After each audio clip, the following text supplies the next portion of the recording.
اولئک الذین صدقوا واولئک هم المتقون، یہی ہیں وہ لوگ کہ جو راست باز ہیں، سچے ہیں.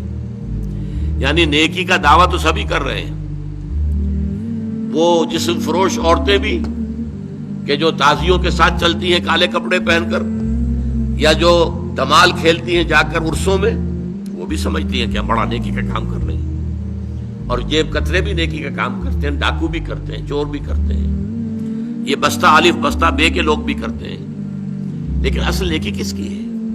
ایک مذہبی طبقے کی نیکی بھی ہے، ریچولز ہیں، رسومات ہیں، ظواہر ہیں، مظاہر ہیں، اندر سے کھوکھلے ہیں، جس کی حضرت مسیح نے بہترین تشبیہ دی تھی یہود کے علماء کے لیے کہ تمہارا حال ان قبروں کے مانند ہے جن کے اوپر سفیدی کی ہوئی ہے، بہت اچھے، چادر بھی پڑی ہوئی ہے، لیکن اندر ان کے گلی سڑی ہڈیوں کے سوا کچھ نہیں ہے.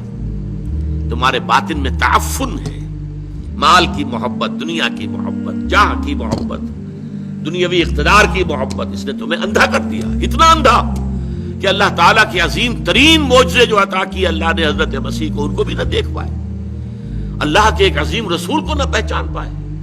اللہ کے ایک عظیم رسول کو کہا، کہہ دیا گیا ولد الزنا ہے یہ، معاذ اللہ صبح معاذ اللہ، نقل کفر نہ باشد، مرتد ہے، جادوگر ہے، کافر ہے، واجب القتل ہے، سولی پر چڑھا دیا جائے. یہ مذہبی طبقہ تھا جس نے یہ کام کیا. اور ایک طبقہ ہمارے ہاں وہ لبرل، جیسا کہ میں نے عرض کیا تھا، وہ کہتے ہیں بھائی سچ بولنا چاہیے، کام اپنا کرنا چاہیے، وعدہ پورا کر، باقی یہ نماز روزہ جو ہے یہ تو انفرادی معاملہ ہے، یہ انسان کا اور اللہ کا اپنا درمیانی معاملہ ہے. ان تمام چیزوں کو جس طریقے سے اس آیت میں جمع کر دیا گیا، اور ہر شے اپنی جگہ پر فٹ. نماز اور روزے کو درمیان میں تو لائے، نمبر ایک پر نہیں لائے. نمبر ایک پر وَآتَ الْمَالَ عَلَىٰ حُبِّهِ ذَوِي الْقُرْبَىٰ وَالْيَتَامَىٰ وَالْمَسَاكِينِ وَابْنَ السَّبِيلِ وَالسَّائِلِينَ وَفِي الرِّقَابِ. اور اس سے بھی پہلے اصل ایمان، موٹیویشن کیا ہے تمہارا؟ اب دیکھیے ہماری مجبوری کیا ہے. ہم انسانوں کی مجبوریاں ہیں دو. ایک تو یہ کہ ہم اعمال کے ظاہر پر حکم لگاتے ہیں، ہمیں باطنی تو نظر نہیں آتا، ہم کسی کا دل نہیں دیکھ سکتے، ہمیں نہیں معلوم اس کی نیت کیا ہے، اور کسی کی نیت پر بلا سبب شک کرنا، شبہ کرنا، اس کی ہمیں اجازت نہیں. لہذا ہم تو کہہ دیں گے یہ نیکی ہے، یہ کام نیکی کا کام ہے. ہم اس کی باطنی جو ہے، اس کا اصل پس منظر کیا ہے، اس کی اصل جذبہ محرکہ کیا، ہم نہیں جان سکتے. دوسرا معاملہ کیا ہے، ایک ہی شخص کے ہم کچھ اعمال کو کہتے ہیں یہ کام تو اس نے بڑی نیکی کی ہے، یہ کام اس کے بڑے برے ہیں. یہ بھی در حقیقت ہماری محدودیت ہے. حقیقت کے اعتبار سے انسانی شخصیت جو ہے ایک حیاتیاتی اکائی ہے. دیکھیے اگر آم کا درخت ہے تو آم لگے گا، اس میں نیمبو کیسے لگ جائے گا؟ آم لگے گا، نیم کی نمولی کیسے لگ جائے گی؟ اگر آپ ایک درخت میں دیکھتے ہیں کہ آم بھی لگا ہوا، نمولی بھی لگی ہوئی ہے، وہ کڑوی کسیلی نمولی بھی لگی ہوئی ہے اور میٹھا آم بھی لگا، آپ کیا کہیں گے؟ کیسے انہونی سی بات ہے. تو شخصیت تو ایک وحدت ہے، یا اس کے اندر خیر ہے یا شر ہے. شر ہے تو شر ہی ظاہر ہوگا، چاہے اس شر نے اوپر کوٹنگ لے لی ہو خیر کی، بظاہر نیکی کا ایک عمل کر رہا ہے، لیکن اس درخت کا، اس کی جڑ سے جو شر کی غذا اسے مل رہی ہے، اس اعتبار سے اس عمل کے اندر شر ہے، خیر نہیں ہے، چاہے ظاہری اعتبار سے خیر نظر آ رہا. اسی طریقے سے جو شخص نیک ہے اس کے عمل میں نیکی ہی نظر آئے گی، برائی نہیں ہوگی. البتہ اس میں ایک استثناء ہے، جو حقیقتاً نیک ہے، جو اس پیمانے پر پورا اتر رہا ہے.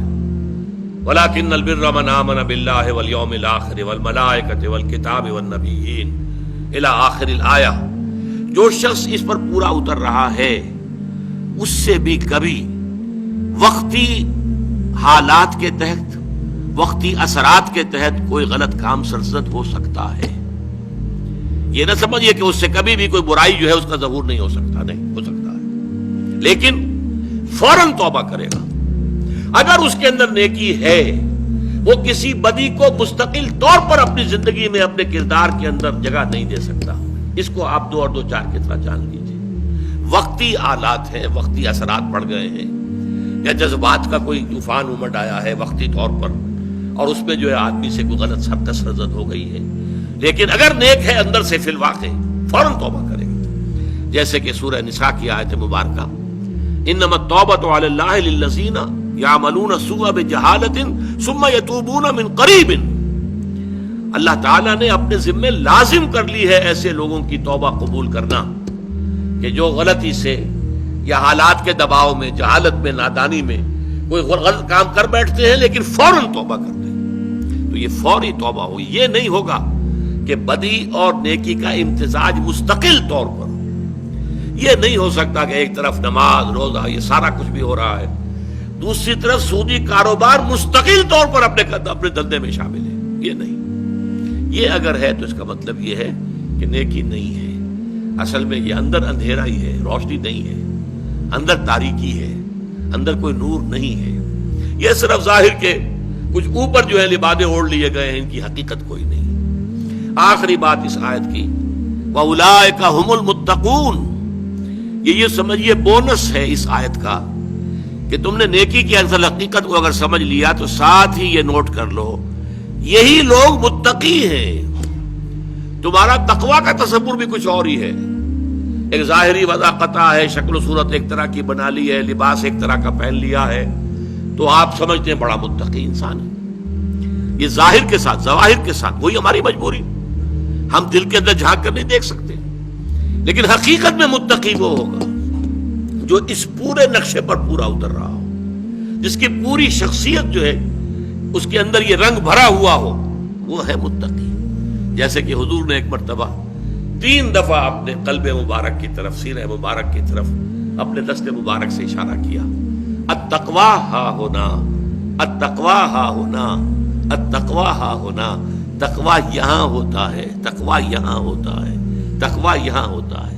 تقویٰ دل میں ہوتا ہے، دل میں ایمان ہوتا ہے. ایمان اور تقویٰ یہ گویا کہ ہم معنی اور مترادف باتیں ہو گئی. اگر اللہ پر ایمان ہے تو اللہ کی معصیت سے بچنے کی کوشش کریں گے کہ نہیں؟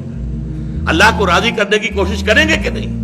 لہذا اصل تقویٰ یہاں ہے. اور جب یہ اندر ہے تو پھر پورے وجود کو یہ ایک خاص رنگ میں رکھ دے گا، اور وہ پوری شخصیت انسان کی اس آیہ بر میں ہمارے سامنے آ گئی.